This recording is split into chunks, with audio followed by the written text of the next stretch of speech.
रुपाली आणि welcome back to my channel. तर आज आहे 31 डिसेंबर आणि छोटंसं सेलिब्रेशन का असेल ना करण्यासाठी आम्ही निघालेलो आहोत सगळे. तर आम्ही सगळे रेडी झालो आणि आता बाहेर पडतो. म्हणजे बघूया आता कुठे ठरलेलं नाही आहे, जिथे जाता येईल तिथे जाऊ आम्ही. कारण सगळीकडे आता भरपूर गर्दी असणार आहे, त्याच्यामुळे बघू जिथे पॉसिबल होईल तिथे जाणार आहोत आणि दिवसभरात जे काही असेल तुमच्यासोबत शेअर करेन. तर चला. खूप विचार करून मग आम्ही फायनली मुलांना घेऊन आलो नेहरू प्लॅनेटेरियमला. आणि इथे खरंच खूप छान आहे, पाहण्यासारखं सुद्धा आहे. आणि तुम्हाला तर सगळ्यांनाच माहिती आहे ज्यांनी व्हिजिट केलं असेल तिथे की खूप काही शिकण्यासारख्या गोष्टीसुद्धा आहेत. आणि प्रज्ञेलासुद्धा जायचं होतं, तसं तो स्कूलमधून बऱ्याच वेळा पिकनिकला गेलेला आहे इथे. आणि आम्हीही लहानपणी बऱ्याच वेळा व्हिजिट केलं होतं, पण मी आता खूप एक लाँग डिस्टन्सने पाहणार होते आणि म्हटलं चला बघूया इथे काय काय छान छान मुलांना दाखवण्यासारखं आहे. कारण लोलोलाही अशा गोष्टी पाहायला जर आपण सुरुवातीपासून सुरुवात केली म्हणजे दाखवायला, तर त्यालासुद्धा इंटरेस्ट येत जाईल. त्या अर्थाने मग आम्ही इथे गेलो. आणि इथे ना तुम्हाला ऑडिओ रेकॉर्डिंगसुद्धा ऐकायला मिळतं. म्हणजे तुम्ही ज्या पॉईंटला जाता तिथे तुम्हाला हे ऑडिओ रेकॉर्डिंगसुद्धा ऐकायला मिळतं. मग प्रज्ञेसाठी आम्ही ते घेतलं होतं आणि मग जी गॅलरी आहे ती व्हिजिट करायला सुरुवात केली. तर खूप साऱ्या हिस्टॉरिकल गोष्टी इथे पाहायला तुम्हाला मिळतात. हरप्पन गॅलरी आहे, वैदिक गॅलरी, गुरुकुल आहे, बुद्धिझमबद्दल माहिती आहे, मोरयान गॅलरी आहे, त्यानंतर अशोक चक्राबद्दलची माहिती आहे, टेम्पल मॉडल्स आहेत इथे. त्याचबरोबर इथे भक्ती मुवमेंट आहेत. बऱ्याचशा गोष्टी तुम्हाला इथे एक्सप्लोअर करायला मिळतात. मला वेगळं काही सांगण्याची गरज नाही आहे.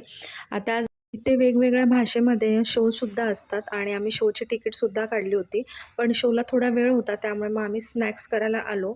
आणि हा जो शो असतो ना तारामंडलचा, तो जवळजवळ 90 मिनटं चालतो. तुम्हाला स्काय थिएटरमध्ये हा शो पाहायला मिळतो आणि त्याआधी थोडेफार इन्स्ट्रक्शन आणि थोडंफार गॅलरी वगैरेसुद्धा व्हिजिट करायला मिळते. तर इथे आम्ही शो पाहण्यासाठी वरती आलो आणि फायनली बघू शकता तुम्ही गर्दी किती आहे. तर आम्हाला असं वाटत होतं की इथे गर्दी थोडी कमी असेल, पण खूप जास्त गर्दी होती. त्यानंतर आतमध्ये आल्यानंतर हे तुम्हाला गॅलरी पाहायला मिळते, जिथे तुम्हाला वर्ल्ड टाईम पाहायला मिळतो. वेगवेगळे तारे, ग्रह सगळं पाहायला मिळतं. त्यानंतर तुम्हाला ना वेगवेगळे प्लॅनेटसुद्धा पाहायला मिळतात, त्यांचा पृष्ठभाग कसा आहे, सगळे विहंगम दृश्य इथे तुम्हाला पाहायला मिळतात. त्याचबरोबर ना प्रत्येक ग्रहावरची तुम्ही तुमची ग्रॅव्हिटी काय आहे तीसुद्धा चेक करू शकता. तर आरंभला आणि प्रज्ञेला आम्ही दोघांनाही पाठवलं होतं आणि मंगळ ग्रहावरची त्यांची ग्रॅव्हिटी होती 4.5 आरंभाची आणि प्रज्ञेची 21. तर खरंच मुलांनाही खूप छान वाटलं आणि इथली सगळी दृश्य बघून खरंच खूप सुंदर वाटत होतं. त्यानंतर मग आमचा ना शोचा टाईमसुद्धा झाला आणि त्याने आधीच इन्स्ट्रक्शन दिलं होतं की तुम्ही या गॅलरीमध्ये कितीही फोटो क्लिक्स, व्हिडिओ क्लिक्स करू शकता, पण स्काय थिएटरमध्ये अजिबात फोनचा वापर करायचा नाही. त्यामुळे मग आम्हीही ते इन्स्ट्रक्शन स्ट्रिक्टली फॉलो केले. कारण तुम्हाला मी काय सांगू, खरंच खूप छान अनुभव होता. लाईफमध्ये एकदा तरी तुम्ही इथे नक्की व्हिजिट करा. आम्ही लहान असताना खूपदा आलो आहे, पण हा शो काही मी पाहिला नव्हता. शो पाहण्याचा माझा फर्स्ट टाईम होता आणि खरंच खूप सुंदर अनुभव होता. लाईव्ह तुम्हाला आकाश पाहायला मिळतं, त्याबद्दलची माहिती दिली जाते. आकाशगंगा सगळ्याच गोष्टींची इथे माहिती दिली जाते आणि सगळ्यात महत्त्वाचं म्हणजे तुम्हाला सगळं लाईव्ह पाहायला मिळतं. त्यानंतर मग आम्ही आलो इथे वर्ली सी फेसला. समुद्रकिनारी छान म्हटलं टाईम स्पेंड करावा, कारण असं वाटत होतं की कुठे मॉलमध्ये जाण्यापेक्षा ना ही गोष्ट आपण अनुभवावी.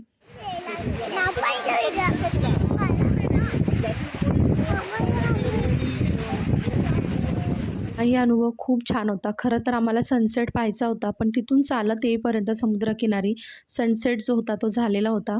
पण आम्ही लांबून तो पाहिला होता, पण मला कॅमेऱ्यामध्ये कॅप्चर करता आलं नाही.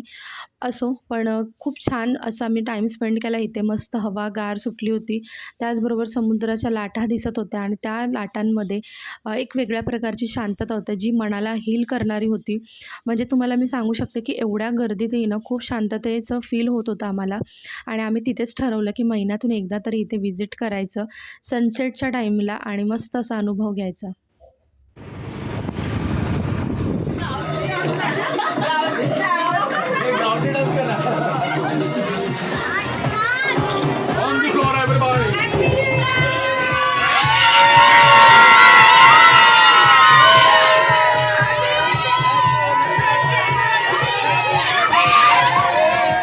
वगैरे वगैरे करून मग आम्ही घरी आलो आणि इकडे ताईकडे छोटंसं सेलिब्रेशन होतं, कारण एका दादाचा बड्डेही होता आणि म्हटलं चला न्यू इयरचं आपण सेलिब्रेशनही करूया. तसं तर आपलं न्यू इयर जे आहे ते पाडव्यालाच चालू होतं आणि त्याचंही आपण सेलिब्रेशन करतो. पण सगळं जग जे आहे ते इंग्रजी कॅलेंडरला सुद्धा मानतं. त्यामुळे याचा सुद्धा रिस्पेक्ट करून हेही सेलिब्रेशन केलं पाहिजे. म्हणून छोटंसं सेलिब्रेशन आम्ही इथे ठरवलं. तर दादाचा बड्डे होता, तर दादाच्या बड्डेसाठी इथे छोटासा केक आणला होता आणि काही स्नॅक्स पार्टीसुद्धा ठेवली होती. जेवण वगैरे काही ठेवलं नव्हतं आम्ही, फक्त स्नॅक्स पार्टी होती. छान स्नॅक्समध्ये सुद्धा डॉमिनोजमधून बऱ्याचशा गोष्टी मागवल्या होत्या आणि छान ते सुद्धा आम्ही एन्जॉय केलं. शॉर्टमध्ये पार्टी झाली, पण खरंच खूप छान झाली. 2-3 तास आम्ही मस्त एन्जॉय केलं आणि मग आपापल्या घरी निघून आलो. तर इथे केक कट करायला घेतलेला आणि त्याच्या आधी सगळ्यांनी औक्षण केलं दादाला आणि त्यानंतर मग त्याचा बड्डे केक जो आहे तो कट केला आणि लोलोलासुद्धा ना मग सेलिब्रेशनचा केक कट करायला दिला, कारण तो सगळ्यात लहान होता. त्यामुळे मग तो अधिकार, त्याला मान दिला आम्ही सगळ्यांनी मिळून आणि खरंच मज्जा आली. डान्सही केले आम्ही. पुढे तुम्ही बघायलाच क्लिप्स आम्ही किती डान्स केले वगैरे. खरंच खूप मज्जा येते. असं आपण हे सगळं फॅमिलीसोबत जेव्हा टाईम स्पेंड करतो ना, खूप जास्त आपण एन्जॉय करतो सगळेच.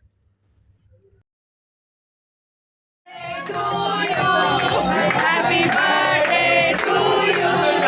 Happy birthday to you.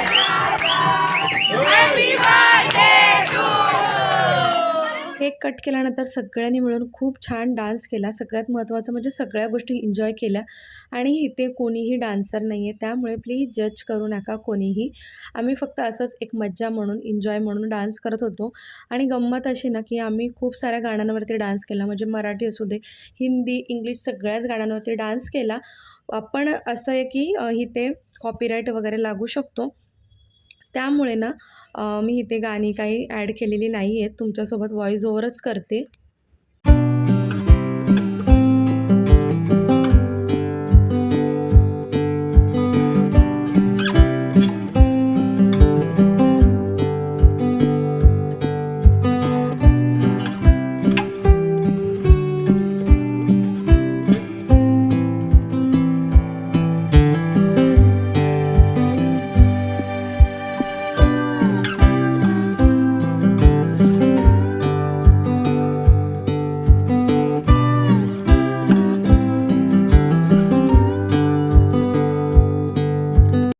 तर असं होतं आमचं न्यू इयरचं सेलिब्रेशन. सगळ्यात महत्त्वाचं म्हणजे खूप छान क्वालिटी टाईम आपल्या फॅमिलीसोबत स्पेंड केला, हे सगळ्यात महत्त्वाचं होतं.